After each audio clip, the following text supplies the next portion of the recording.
আমার কোনো কথা নেই, কথা শেষ। তবে আমাদের কিছু ইনস্ট্রাকশন আছে, ইনস্ট্রাকশন দিয়ে যাচ্ছে।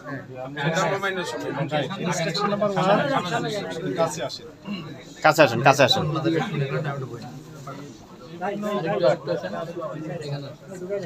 কাছে আসেন, হ্যাঁ এই তো। অনেক আগে আরে ভাই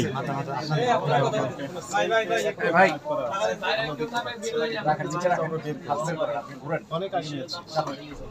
তো মেয়াদিত্বন প্রোডাক্ট রাখার নিয়ম হচ্ছে যে আপনি সেলফে এগুলো শোভা পাবে না, আপনি একটা আলাদা কার্টুন বা বক্সে ডিক্লারেশন দেবেন যে এটা মেয়াদিত্বন প্রোডাক্ট, বিক্রয় যেন না হয়, এক্সপায়ারি প্রোডাক্ট, বিভিন্ন রকম কথা বলে। মিনিং হচ্ছে যে এগুলো আপনার নট ফর সেল, আপনার প্রোডাক্ট যেটাই মেয়াদিত্বন হবে সেটা ওর ভিতরে ঢুকে থাকবে, সেক্ষেত্রে আমরা ওইটুকু অফার লোক করি।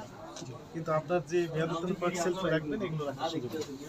দ্বিতীয় বিষয় যেটি আমরা দেখলাম, অজন্তে রয়ে গেছে স্যার। হ্যাঁ, দ্বিতীয়টা বিভিন্ন প্রোডাক্টের গায়ে দেখলাম মেয়াদ নেই, মানে উৎপাদন মেয়াদ কোনো তথ্যই দেওয়া নেই।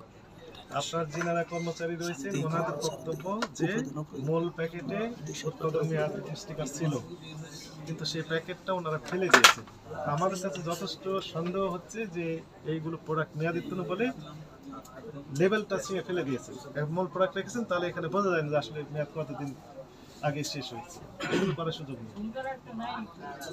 তৃতীয় যে বিষয়টি আমরা দেখলাম যে ল্যাগেজ প্যাকের মালিককে দেওয়া হয়, এখানে এসে দিয়ে যাওয়া হয়, তার কোনো নাম ঠিকানা থাকে না। আবার কিছু কিছু প্রোডাক্ট চকবাজার থেকে নিয়ে আসা হয় আপনাদের কর্মচারীর তথ্য অনুযায়ী, তো সেগুলোতেও আমদানিকারক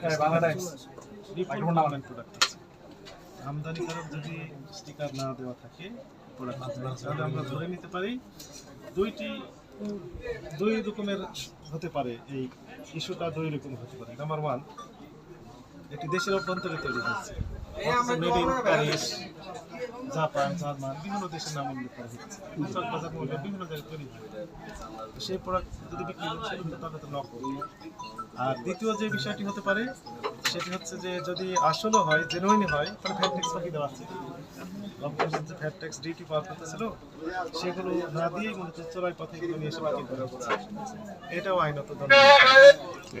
আমরা আমাদের বক্তব্য যে এই বিষয়গুলো আপনাদেরকে আমরা জানিয়ে দিলাম। ঠিক আছে, ঠিক আছে, আমাদের এটা জানার দরকার আছে। এখন আপনার কোনো বক্তব্য থেকে সাংবাদিক ভাইয়েরা আছে বলতে পারেন, বলেন আপনার বক্তব্য। কিছু যদি গেট ফেল হয়ে থাকে সেটা আমাদের অজান্তে, এটা অনেক মাল আছে দেখা যায় ওখানে সবগুলো আর চেক করা হয় না, প্রতিদিন বা সপ্তাহে চেক করা হয় না। এখন আমাদের সেটাই করতে হবে, মাসে একবার চেক, মাসে সপ্তাহে 15 দিন একদিন চেক করতে হবে, চেক করে দেখতে হবে, চেক করতে হবে। এছাড়া আমার আর কিছু বলার নেই স্যার, কি করবো, আপনারা যেটা ভালো মনে করবেন সেটাই ওকে। ঠিক আছে, আমরা যে সতর্কতামূলকভাবে এক ধারায় শুধু 50,000 জরিমানা হয়েছে, টাকাটা পরিশোধ আইনে বলা হয়েছে যত আইটেম পাওয়া গেছে, মনে করেন এরকম 20টা আইটেম পাওয়া গেছে, তাহলে 20 গুণ 50,000, 10 লাখ টাকা জরিমানা। অনেক ধন্যবাদ স্যার। তারপরে যে সকল এই যে মনে করেন এগুলো চকবাজারি প্রোডাক্ট বলতেছে, কোনো ইম্পোর্টার নেই, প্রত্যেকটা প্রোডাক্টের জন্য আলাদাভাবে 50,000 জরিমানা অথবা 1 বছর কারাদণ্ড বিধান আছে। তাহলে স্যার আমার ব্যবসা লাগবে, এবার বুঝতে পেরেছি, এবার বাইকে যাইতে হবে। আমরা সতর্কতা সারাদিনে স্যার 10,000 টাকা বেচা অনেক কঠিন, এমন একটা অবস্থা দাঁড়াইছে সারাদিন খালি ফাঁকা। আচ্ছা, 10,000 টাকা ব্যবস্থা। ঠিক আছে, এখন দ্রুত পরিশোধ করেন, আমাদের আরো কাজ আছে। আপনি দোকানের মালিক? মালিক না, মালিক ছেলে। আচ্ছা, আপনি হচ্ছে কত টাকা আপনাকে জরিমানা করা হয়েছে এবং কি অপরাধের জন্য করা হয়েছে?